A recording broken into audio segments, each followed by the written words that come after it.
Jalan damai Amerika Serikat dan Iran masih terjal, apalagi Amerika Serikat masih ngotot ingin mendapatkan uranium yang diperkaya milik Iran. Namun Iran menegaskan tidak akan menyerahkan material itu. Saya akan diskusikan ini bersama dengan para narasumber. Bergabung saat ini Guru Besar Teknik Nuklir dari Institut Teknologi Bandung Zaki Suud dan dosen ilmu politik dari Universitas Udayana Evata Filomeno Borromeo Duarte. Selamat malam semuanya dengan Tifal di sini. Selamat malam. Selamat malam, Mas. Terima kasih sudah bergabung bersama kami. Pak Zaki, saya mau ke Anda dulu karena yang masih diperdebatkan di tengah perang ini kan masalah uranium ya Pak. Bantu kami, terutama masyarakat yang belum awam dengan uranium ini, emang seberapa besar manfaat atau seberapa penting uranium ini untuk kehidupan kita sebetulnya Pak? Oh iya, uranium ini Pak, kalau untuk tujuan damai, dia itu sangat berguna untuk menghasilkan energi Pak. Jadi uranium 1 kilogram itu setara dengan batu bara 2 juta kilogram Pak energinya. Jadi itu istilahnya uranium beberapa meter kubik yang ditaruh di kapal selam atau kapal ini itu cukup untuk memberi energi kapal itu, nggak usah ngisi bahan bakar 20 tahun. Bahkan reaktor generasi sekarang ada bisa sampai 30-40 tahun sekali isi, nggak usah isi ulang lagi sampai 30 tahun 20 tahun begitu. Jadi ini memang sumber energi yang sangat padat. Nuklir adalah sumber energi yang sangat padat. Nah, tetapi kalau dia dipakai untuk bom, maka 10 kilogram, kira-kira setengah liter, Pak. Itu menghasilkan daya ledak setara sekurang-kurangnya 20.000 ton TNT. Jadi 20.000 ton TNT diledakkan sekaligus, dan dampaknya itu akan meratakan kota dalam radius 10-15 kilo, itu akan rata dengan tanah. Oke. Mungkin bantu kami, suara Bapak mungkin bisa lebih keras lagi ya, karena kami tidak mendengar suara Bapak dengan jelas. Tapi pada intinya, uranium ini sebetulnya fungsinya tidak sebatas sebagai senjata saja. Anda mau bilang begitu? Iya, dia bisa dipakai sebagai energi, dia bisa dipakai sebagai senjata. Jadi kalau dia dipakai sebagai energi, tadi saya sudah katakan, 1 kilogram uranium itu setara dengan 2 juta kilogram batu bara. Jadi reaktor-reaktor generasi baru Pak itu bisa dibuat sekali isi dioperasikan 20-40 tahun tanpa mengisi ulang bahan bakar. Oke. Nah, kalau faktanya seperti itu, Pak Evata, maka kalau kita korelasikan dengan pernyataan Trump bahwa pilihannya akan merampas atau menghancurkannya, apakah nih konteksnya Trump sedang, saya bisa bahasakan, takut menghadapi apa yang dimiliki oleh Iran, atau ini part of strategi saja sebetulnya yang dipakai untuk melawan Iran? Baik, faktor yang paling utama yaitu terkait dengan keinginan Amerika yang didorong oleh Israel bahwa Iran tidak boleh menjadi negara nuklir. Ini adalah posisi strategis yang dimainkan oleh Amerika Serikat untuk mencegah ke depannya Iran memiliki nuklir. Dan ini tentu tidak dari tahun ini saja, ini memang sudah dipersiapkan oleh Amerika sekitar 40-an tahun ya. Dan faktor yang kedua, Amerika merasa bahwa Hormuz itu juga akhirnya menyebabkan kepentingan global dan Amerika Serikat ini cukup terganggu. Maka kita tahu bahwa nuklir adalah leverage yang bisa digunakan oleh Mojtaba. Dan yang faktor paling menarik adalah Mojtaba bahkan sudah mengeluarkan dekret khusus agar nanti ke depannya tidak ada kompromi lagi terkait dengan masalah nuklir. Yang ingin dinegosiasikan Iran adalah kompensasi terhadap peperangan hari ini yang sudah dialami dengan sangat rugi oleh Iran ya. Maka itu yang dikompromikan kepada dunia, dan bagaimana nanti pengelolaan Selat Hormuz itu bisa dibicarakan. Tetapi kalau untuk nuklir, Mojtaba sama sekali tidak berkendak ya untuk membahas itu lagi. Dan faktor yang selanjutnya kita lihat bahwa sebenarnya Iran sama sekali tidak percaya ya dengan seluruh produk dan juga tawaran yang disampaikan oleh Amerika Serikat. Jadi Iran dari tahun 2025 dan juga persiapan Amerika Serikat yang nanti akan melakukan serangan Operation Sledgehammer ya, yang jilid 2 setelah pernah dilakukan tahun lalu gitu, dan nanti akan dilaksanakan tahun ini, maka kembali lagi untuk apa negosiasi ini dilakukan? Maka kita melihat bahwa Trump juga memang sebenarnya tidak bermain-main. Faktornya adalah ternyata senjata Amerika ini sudah dipersiapkan dan sudah dipasang ya, kurang lebih ada 100-an ton lebih ya, itu di Israel begitu. Maka ini adalah posisi yang sangat-sangat berbahaya dari kedua belah negara. saya lihat demikian. Dan cukup serius dan bisa sorry mudah saya kapan potong. saja. Maka seberapa cepat menurut Anda, Mas Evata, melihat Iran ini bisa meningkatkan pengayaan uranium ke tingkat yang lebih berbahaya kalau sudah ada ancaman seperti itu dari Trump? Ya, pengayaan ini tentu untuk sampai saat ini itu agak sulit bertambah ya. Jadi mereka hanya menahan stockpile yang sudah ada begitu ya.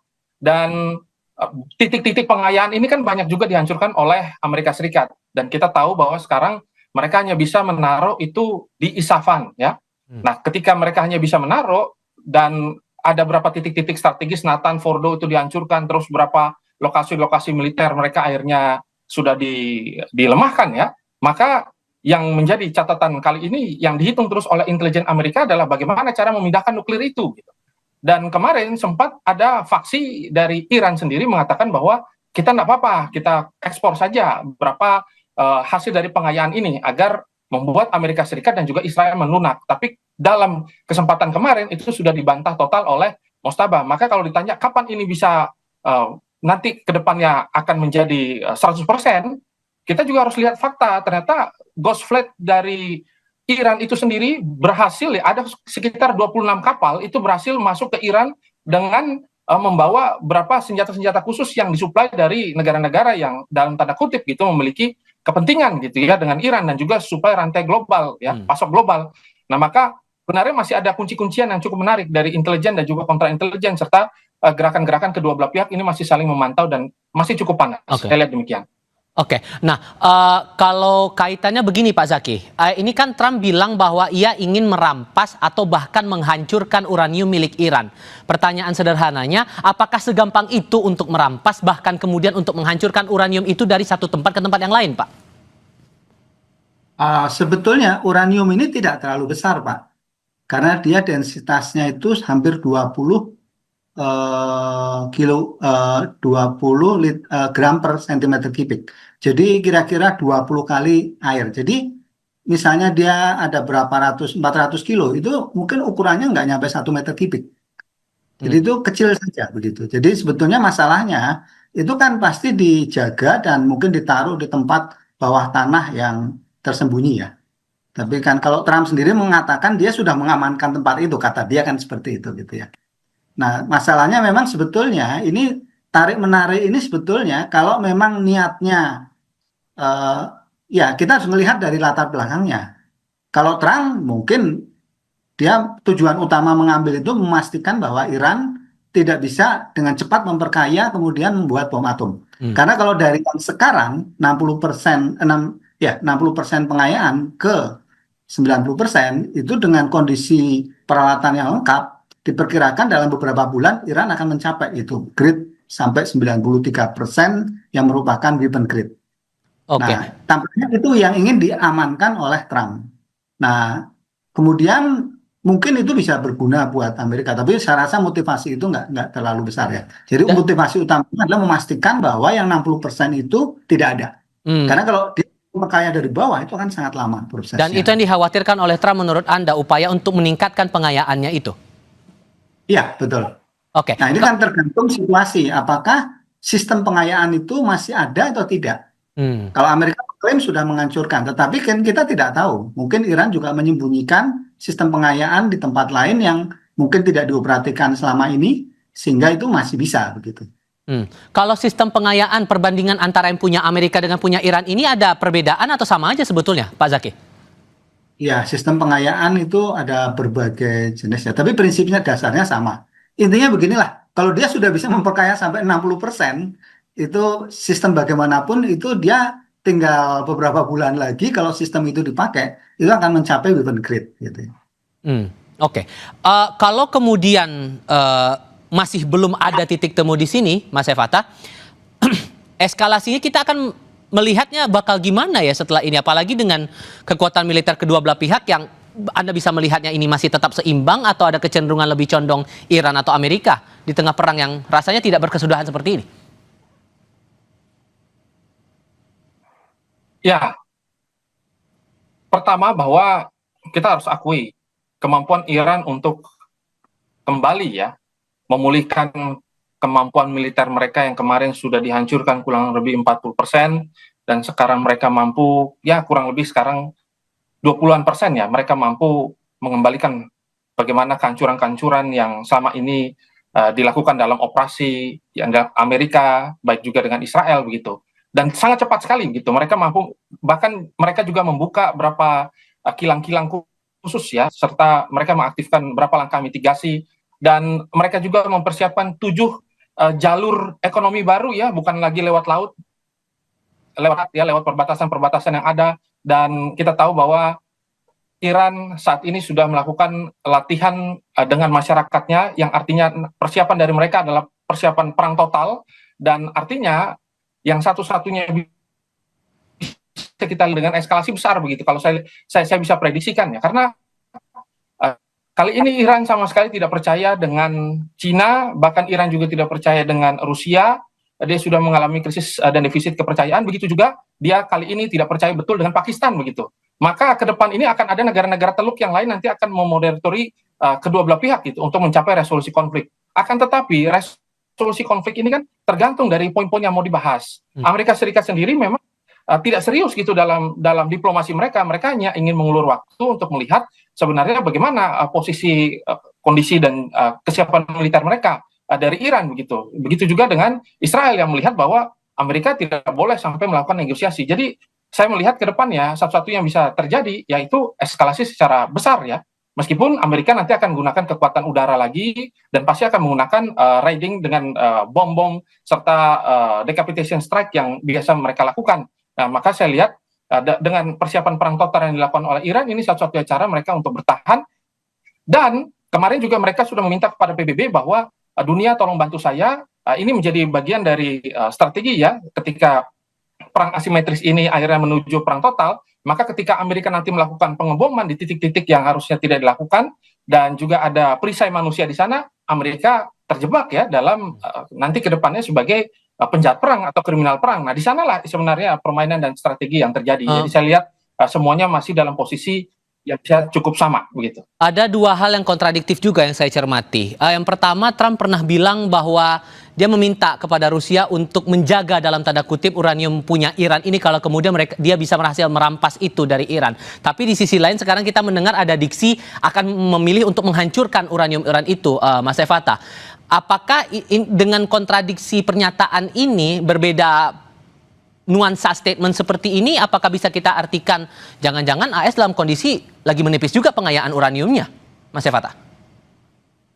Ya, tentu maksud dari Amerika adalah kalau memang uranium itu tidak bisa dihancurkan, maka dipindahkan. Dan kita tahu bahwa ada beberapa negara sponsor ya yang sama ini tidak memberikan jawaban yang cukup strategis posisi mereka di mana, tetapi mendukung di belakang begitu. Salah satunya adalah Rusia itu sendiri. Maka Amerika menawarkan kalau memang nanti ke depannya akan cukup sulit, maka silakan nanti Rusia akan menjadi penampung terhadap pengayaan nuklir yang dilakukan oleh Iran begitu. Kalau memang kedua belah pihak sama-sama percaya, dan kita tahu ternyata sudah ada jaminan kerjasama senjata ya. Jadi banyak sekali ekspor yang dilakukan Iran ya itu ke Rusia. Salah satunya ada drone Shahid gitu. Jadi sudah ada kerjasama senjata yang dilakukan kedua belah pihak dan Amerika memanfaatkan itu. Tapi kali ini gitu Iran juga akhirnya mengalami defisit yang cukup strategis ya, mengingat berapa pertemuan yang sudah terjadi di Cina ya, baik dengan Donald Trump dengan Xi Jinping, terus juga dengan Putin dengan Xi Jinping. Nah, di sana ternyata pembahasan terhadap Iran ini membuat mereka menghitung bahwa kami ini hanya korban. Maka ke depannya tampaknya kalau terkait dengan statement tadi, apakah Amerika kekurangan stok pengayaan? Tentu tidak, karena Amerika berada pada posisi yang sangat surplus ya. Tetapi kalau terkait dengan bagaimana ke depannya, apakah Iran mau melakukan negosiasi, itu yang dirayu-rayu oleh Amerika agar Iran cukup lunak. Tetapi ke depannya tampaknya agak sangat sulit karena Iran sudah mengetahui bahwa mereka sedang dipermainkan saja. Pak Zaki, kalau kemudian kejadian tuh AS ngambil atau merampas uraniumnya Iran, kemudian meminta bantuan pihak ketiga dalam hal ini Rusia untuk kemudian menjaga itu memungkinkan terjadi atau tidak? Kalaupun memungkinkan, ada prosedur khusus nggak, Pak? Menurut saya, Amerika bisa meminta bantuan Rusia atau terakhir sempat kita dengar Pakistan atau Cina untuk menyimpan, itu kalau jalannya damai. Kalau itu dilakukan secara militer, maka opsinya kemungkinan besar adalah menghancurkan. Sebetulnya yang saya agak khawatir adalah kalau opsinya kan sulit ya, itu mungkin ditaruh di tempat di bawah dan kemudian mungkin penjagaan juga ketat sehingga operasi khusus itu akan menimbulkan korban yang juga mungkin besar ya resikonya. Yang mungkin Trump juga akan berpikir, dia juga mungkin secara politik akan terjepit kalau sampai korbannya banyak. Yang sebenarnya saya khawatirkan adalah kalau opsi yang dipilih Amerika adalah dia memilih nuklir taktis. Jadi bom nuklir skala kecil yang kira-kira setara 1.000 ton TNT, 1/10 lah kira-kira atau 1/15 dari bom nuklir di Hiroshima. Kalau itu dilakukan langsung hancur semua itu, satu komplek dan uraniumnya semua hancur ya. Tapi itu memang kemudian akan bisa memicu mungkin kepada perang nuklir yang skala yang lebih besar gitu ya. Ini yang mungkin sebetulnya agak perlu dikhawatirkan. Nah, kalau begitu ini menawarkan opsi yang lebih menarik sebetulnya. apa tuh? Sebetulnya mereka bisa memilih kalau memang betul posisi mereka, kan selama ini Iran mengatakan dia menggunakan uranium itu hanya untuk damai, membuat reaktor nuklir. Amerika juga hanya tidak ingin Iran bisa membuat bom atom. Sebetulnya ada cara yang lebih simpel. Uranium itu nggak perlu dibawa keluar. Dia cukup diproses, dicampur dengan sisa pengayaan, dia bisa bahkan kembali ke uranium alam yang hanya 0,7%. Dan itu bisa saja komprominya itu dicampur sampai ordernya 3,75%. Itu adalah bahan bakar untuk reaktor nuklir biasa. Jadi Iran bisa tetap memakai itu, tapi itu sudah tidak memungkinkan dalam waktu dekat diproses untuk menjadi weapon grade gitu ya. Dan harus ada keterlibatan negara lain untuk jadi saksi di balik proses itu menurut Anda, Pak Zaki? Menurut saya IAEA, Badan Tenaga Atom Internasional, yang akan mengkoordinasikan prosesnya begitu. Dan selama ini pengawasannya menurut Anda sudah cukup ketat di tengah kondisi yang semakin tegang seperti ini? Ya, sebetulnya yang saya usulkan ini sebetulnya adalah kesepakatan yang dilakukan oleh Obama dan Iran waktu itu. Dan Iran waktu itu mau gitu ya. Jadi artinya dia masih punya stok, dia masih kalau waktu itu dia masih bisa memperkaya, tapi dibatasi sampai 3,75 untuk penggunaan di reaktor nuklir. Nah, itu kemudian diawasi oleh Badan Tenaga Atom Internasional, IAEA. Oke, Pak Zaki, Mas Efata, terima kasih banyak sudah mau berdiskusi bersama saya kali ini. Sehat selalu untuk Anda berdua. Selamat malam. Selamat malam. Terima kasih, selamat malam.